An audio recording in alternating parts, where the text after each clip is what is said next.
I am engaged to an amazing man who is from out of town. We met and were in the same program when he moved to this nation to attend college. He always shows me so much affection and is the sweetest, most considerate guy I know. After his mother began disparaging me and labeling me unfit, I surreptitiously learned his language, which I subsequently utilized in my wedding speech to publicly criticize her. We get along well, and things are normally easy between us, so I really couldn't ask for a better companion. His mother hasn't liked me from the start, which is a major problem even if I am totally in love with him. My fiancé agrees that it's because of me, but I've tried to be kind and respectful, and to get to know her, but nothing seems to work. My fiancé and I are happy, but the fact that his parents' first encounter with me was a total failure casts a permanent shade on our relationship. His mother genuinely wanted him to marry someone from their native country, and as soon as I arrived, we went to their house for supper. She purposefully makes me feel uncomfortable, which is incredibly challenging in addition to disapproving. His mother would not talk to me at all, despite my fiancé's best efforts to involve me in the conversation.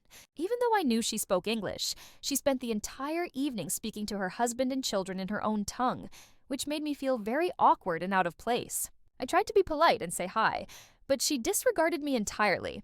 Even though I was supposed to be a visitor, I felt like I was invading a private family moment during the tense and incredibly quiet dinner.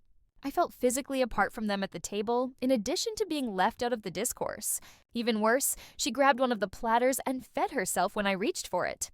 Even his father and fiancé seemed uncomfortable with the whole thing. On the way home, my fiancé was embarrassed and apologized several times, stating that her actions were inappropriate and that she was very sorry I had to experience that. He also assured me that he would cut off our communication with her if things didn't get better. He started to apologize and defend me before I had even had a chance to speak. Making sure I was the last to receive anything, it was hubby and son first. I could see right away that he was as angry about it as I was, if not more so. It gave me a really clear notion of what I was getting into, and the entire meeting was awful. Even after that terrible first encounter, it was his birthday, and he truly wanted to celebrate with his family. Of course, I had to see his mother on later occasions. When I was having self-doubt, I would say, I want to be there for my partner, but I'm scared and worried to go. I hoped maybe things would get better, but she was just as cold and heartless as before, and I could tell he loved them. She would remark something in her mother tongue, gesture at my face, hair, or clothing, and then laugh. On that one occasion, it was obvious she was teasing me. She publicly questioned whether I even knew how to take care of myself, which made my fiancé defensive and started an argument. I asked him what she was saying, but he brushed it off and tried to shift the subject, claiming that his mother had commented on my large nose and very pale complexion. I felt like I wasn't just some awful person. I genuinely believe I'm a pretty good catch, and it was clear that he didn't want to repeat the nasty stuff she was saying. I don't mean to brag, but I'm regarded as gorgeous. I was my undergraduate class valedictorian, and I work at a job that pays more than my fiancé's. We divide all of our expenses, and I provide him with all he needs, so it's not about the money, but it does demonstrate my responsibility and diligence. It hurts so much to be teased and left out. To show him that I'm a partner in everything, not just the fun things, I actively try to make our home life easier by handling a lot of the chores and errands, in addition to giving him considerate gifts and teaching him how to prepare his favorite foods from his home country. Additionally, I bought Christmas gifts for both his father and his mother in an attempt to gain her approval twice. I am grateful for his father's kindness, but it appears that his mother is the problem. I recall gifting his mother a really lovely scarf, but she simply threw it away after giving it a contemptuous glance. We were never even invited to their Christmas gatherings, despite my best efforts to discover items they would genuinely enjoy. At larger family events, such as weddings or parties, she does the same thing. If I try to approach her, she will scowl at me from the other side of the room and whisper to other family members about me and point at me. She told someone else later that it was cheap and ugly, which is exactly what I prefer. I'm genuinely bothered by things like that. At one party, I saw her completely ignore me while praising the traditional and respectable behavior of another relative's daughter-in-law. She makes it a point to physically turn away from me, making it extremely evident to everyone around her that she is rejecting me. It's so embarrassing and obvious that it's not like she's hiding it. The fact that she was from the same country as them made her superior to me. Even more aggravating is the fact that she intentionally utilizes her native tongue to avoid me and make me feel excluded from my own fiancé's family, even though I know she speaks English fluently because she teaches kindergarten and has 2 kids. She seems to use the language barrier against her. I understood that I needed to use it if I really wanted to connect with my fiancé.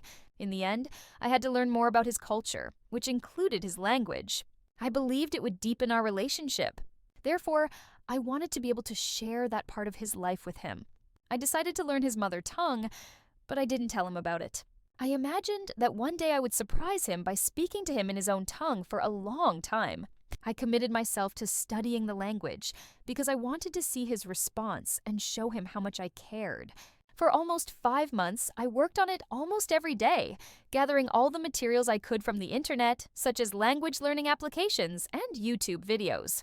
I focused on being able to carry on a conversation rather than just learning a few words here and there, and I practiced speaking out loud to attempt to get the pronunciation correct. If I'm being really honest, part of me also wanted to find out exactly what his mother was saying about me, but my main purpose was to get close to my fiancé and surprise him. Well, it wasn't simple, but I did begin to understand. In such family gatherings, I was able to understand more and more of what she was saying after a few months. If she felt that I wasn't listening, I made sure to pretend that I still didn't understand anything she was saying. I just listened and kept quiet, and what I heard was devastating, much worse than I could have ever dreamed. It was also intimate and vicious. All those little comments, the whispers and the laughter. I remember being in the car with my fiancé on speakerphone when he announced our engagement to his mother. She immediately launched into a tirade about his marriage to a white woman. She said that she was finding it difficult to accept me, and that she wished he had at least picked a more conventional partner if he had to wed a white woman. The phrase rolling in their graves made me feel as though I was breaking generations of custom and doing something wrong simply by being here. It felt like more than just something she liked. Naturally, my fiancé's mother defended me, but she persisted. She went so far as to say that, in contrast to children nurtured in our culture, she is likely to raise our grandchildren to be spoiled and rude. That one hurt a lot. My mother, who was still very disapproving, started to rant to my fiancé and his father in her native tongue while we were there. Later, when we went to see his parents to start talking about wedding arrangements, his father was clearly thrilled for us based on his expression. She was wishing that my fiancé would reconsider the marriage, saying that I was infertile and that an astrologer had predicted a black hole in the family because of me, but I couldn't understand what she was saying. She also started to gripe about how many white relatives were at the wedding, recommended taking people off my guest list, but my fiancé objected, and they had a furious dispute. I knew precisely what she was saying, and I just stood there, heartbroken. To make things worse, she tried to discredit me by lying to my father-in-law and saying that I had been bragging about earning more money than my fiancé. Since it was all so unjust and untrue, I thought that maybe purchasing a wedding gown might help my sister, my mother, and my future mother-in-law bond.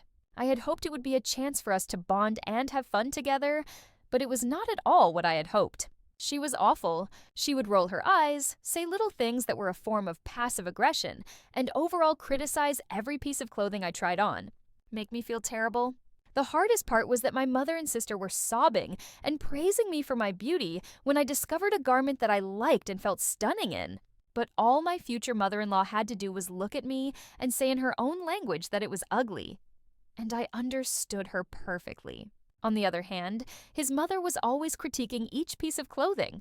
Even though I was being showered with love, I could feel daggers being hurled at me since she was intentionally trying to spoil a beautiful time for me. When I briefly used the restroom, she started making fun of my physique in front of my sister, saying things like, "The dresses didn't fit me right," and other derogatory remarks. I couldn't help but cry, even if I tried not to. I was at my breaking point after that day at the clothing store.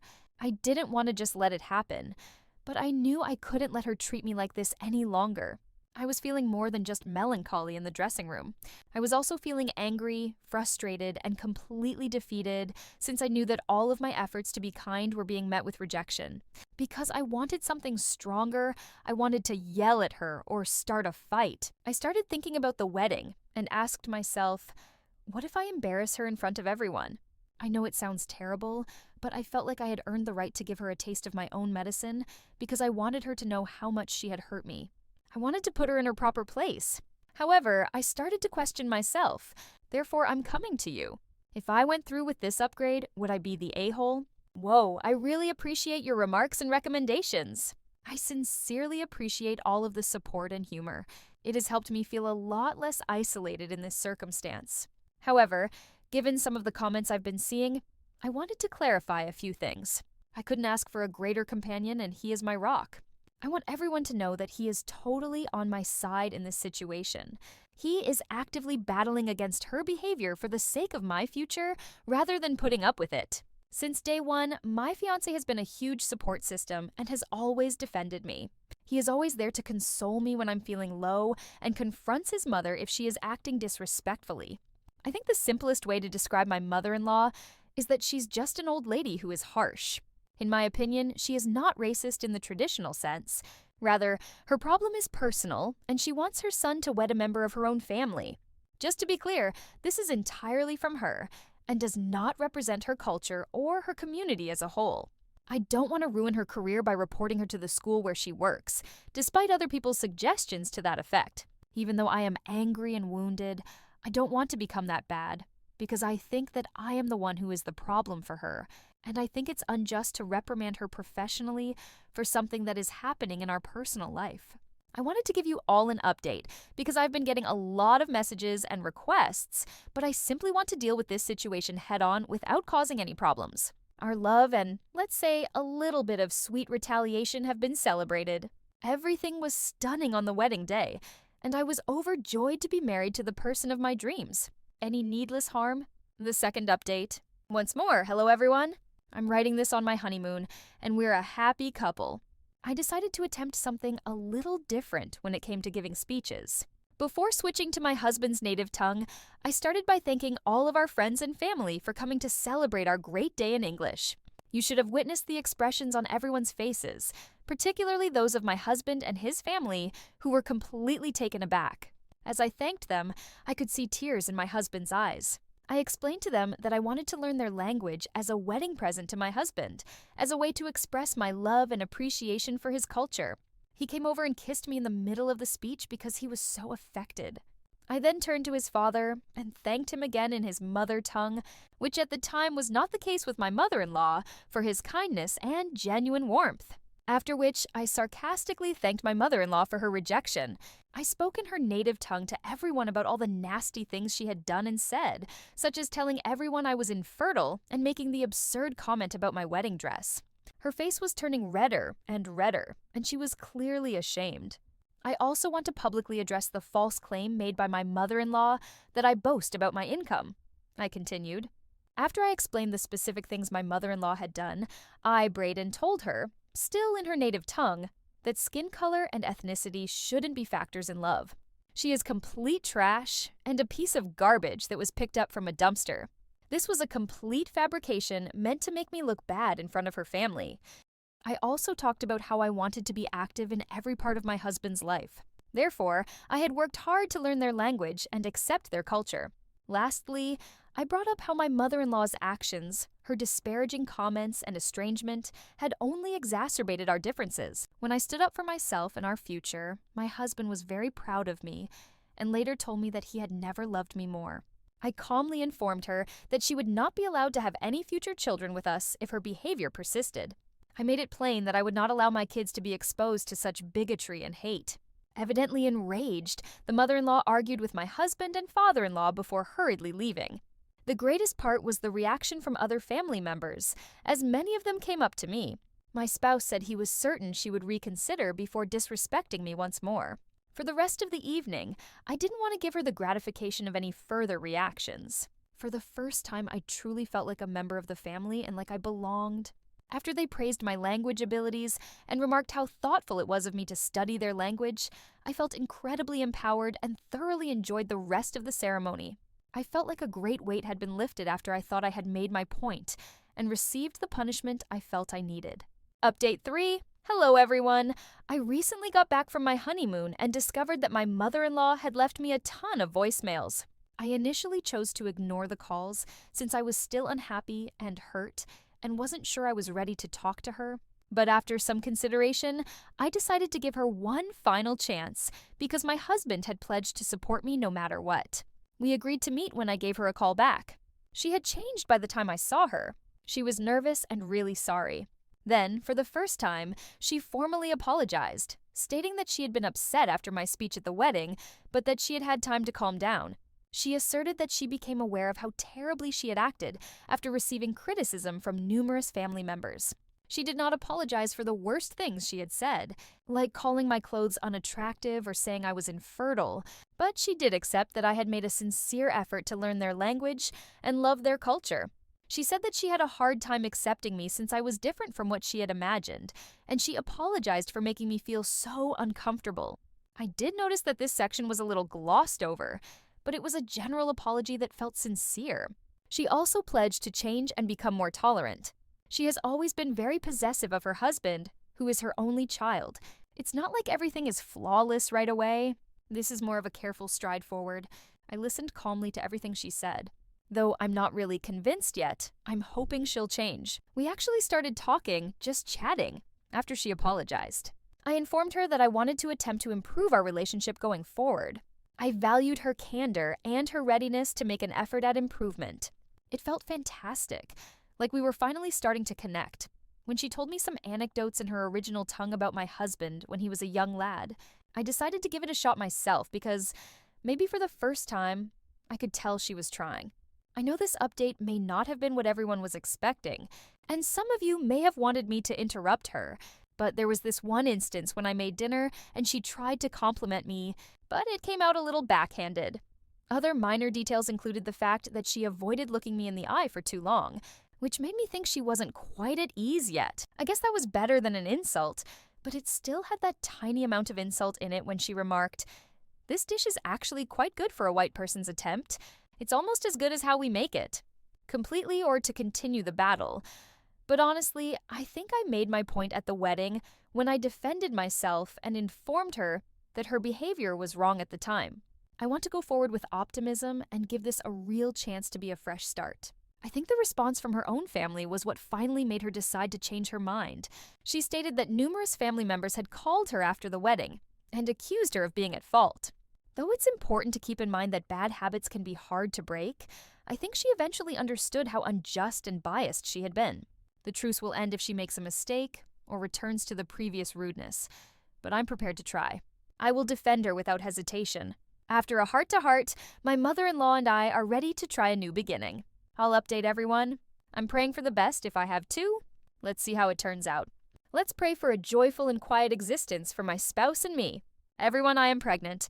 I'm excited to start this new chapter in my life with my hubby. I'm happy to report that my relationship with my mother-in-law has improved, and we can't wait to meet our child. In addition to spending time with me, offering to help with things, and giving me advice, some of it unsolicited, of course, but I'll take it, she's been much more understanding and kind to me lately. I also make an effort to be transparent and empathetic with her and with us both. My mom and my mother-in-law have been amazing. They both frequently check in to see how I'm doing, and have even been collaborating to help us set up the baby's nursery. However, there are still little moments that remind me that things aren't perfect. Like the other day when we were discussing baby names and I offered a name. That kind of bonding between them is really endearing. Even though it was only a suggestion, it nevertheless hurt a little. It appears that the old prejudices are still present, however subtly. My spouse remains incredibly supportive. He shares my excitement for the baby and is relieved to see his mother at last trying. My father-in-law has been fantastic, and everything is so much better than it was before. But my mother-in-law sneered and remarked, "Those seem so American. Wouldn't you like something a bit more cultured?" In addition to making a baby rocker for the nursery, he has already committed to building the child a treehouse when they grow up. I'm hopeful that our connection with my mother-in-law will continue to get better as we move forward. We are looking forward to a future full of love, and I hope there won't be any more problems, because it seems like everyone is much happier and in a better place. The little one,